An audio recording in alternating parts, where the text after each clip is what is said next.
পবিত্র কোরআনে যে ৬৬৬৬ আয়াত, এর কোন একটা আয়াত যদি আমরা না মানি তাহলে কি পরিপূর্ণ মুসলমান হতে পারবো?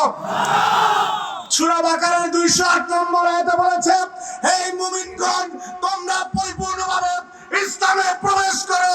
কিন্তু আমরা দেখেছি একটি ইসলামী দল যারা দাড়িপাল্লা নিয়ে নেমেছে, তারা ক্ষমতায় যাওয়ার জন্য আগে বলেছিল শরীয়ত আইন চাই, এখন বলে ওই আইন চায় না। কোরআনের সাথে সাংঘর্ষিক কথা বলে, পর্দা দিয়ে এক এক সময় এক এক কথা বলে।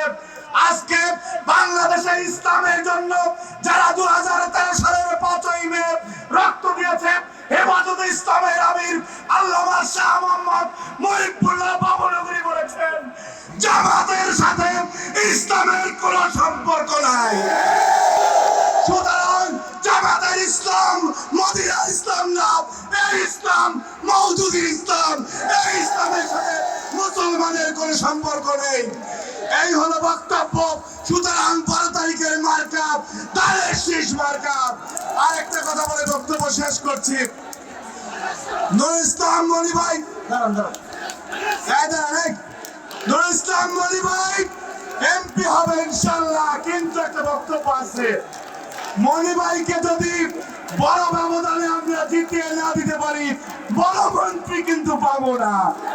এই জন্য ইনশাআল্লাহ শতভাগ তারেক রহমান প্রধানমন্ত্রী হবে, নুরুল ইসলাম মনি মন্ত্রী হবে ইনশাআল্লাহ।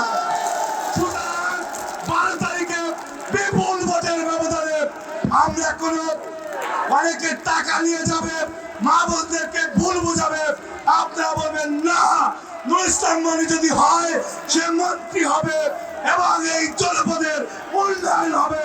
সুতরাং বরগুনার স্বার্থে আমরা বিবেককে জাগ্রত করে আগামী ১২ই ফেব্রুয়ারি আমাদের মার্কা ধানের শীষ মার্কা, নুরুল ইসলাম মনির মার্কা ধানের শীষ মার্কা, আগামী বাংলাদেশের প্রধানমন্ত্রী তারেক রহমানের মার্কা ধানের শীষ মার্কা।